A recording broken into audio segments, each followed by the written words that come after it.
Does Trinidad hate Yardis? Bailey out wide. Damari Gray He flung himself. scores! Powerful penalty. Yardis. I don't know, you tell me. Yes, welcome back to Jamaica Fun, and it's finally time to face the old enemy. Jamaica currently tops the group with 3 points and will now face Trinidad and Tobago, who has 1 point from their home draw against Curacao. There are teams that we know very well, thanks to already facing them 3 times this year, so we have a general idea on how they play under new head coach Dwight York. When facing teams that are weaker or of similar strength, they like having the ball and make their way through the lines towards goal. But they also have no problem being more direct and vertical, utilizing wing play plus quick switches to get their wide forwards into space. And if that all sounds familiar, it's the very same style we have been trying to implement since Steve McLaren's arrival, but our execution pales in comparison. Not to say TNT has mastered it themselves, but even against Bermuda, you could see Jamaica still having issues in the area of ball retention, especially in midfield.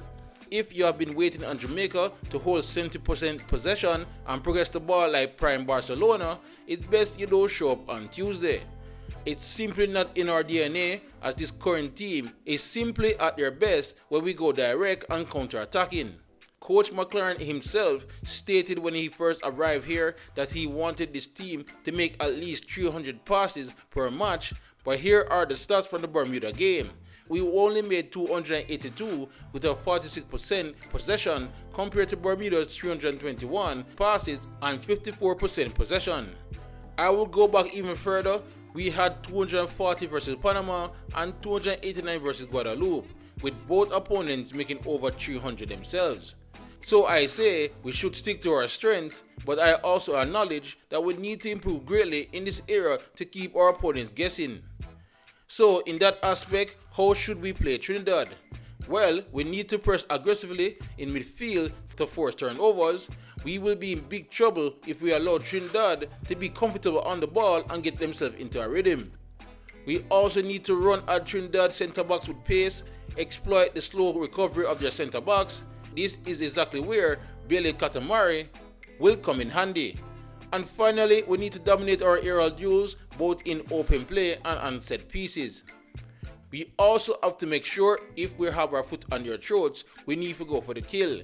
TNT have showed not only against us in the Unity Cup, but also against Curacao that they possess the ability to come alive in the second half.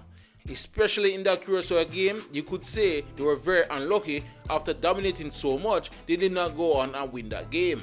So if the Reggae Boyz find themselves leading at halftime, hopefully they are aware that Trinidad will keep going until the final whistle. So if we do all of that and take our chances when they come, we should be celebrating 3 points on Tuesday night. What will also be key are the individual duels on the field. I can't see Cephas being dropped despite another polarizing performance in the last match, and Coach McLaren will be hoping he caused the Trinis the same trouble down the left flank like he did at the Unity Cup. However, I am sure York and co will be much more prepared this time around. Cephas most likely will come up against Crystal Palace Rio Cardines, who himself has decent recovery speed. And if Cephas continue to beat him, expect York to put another body over there for the double team. The other individual duel that will be vital is Kevin Molino versus Hayden in the middle of the park. Molino may be 35 now, but TNT relies heavily on his playmaking abilities to generate anything in the final third. And if Hayden can lock him down, we may cut off one of their main weapons. No, I mentioned Trinidad centre-backs are susceptible to speed, and thus I think the matchup between Bailey and Trinidad will also be key. Trinidad is a good defender, but he prefers a physical matchup instead of a striker like Bailey who likes to pull him wide and into the channels with his run.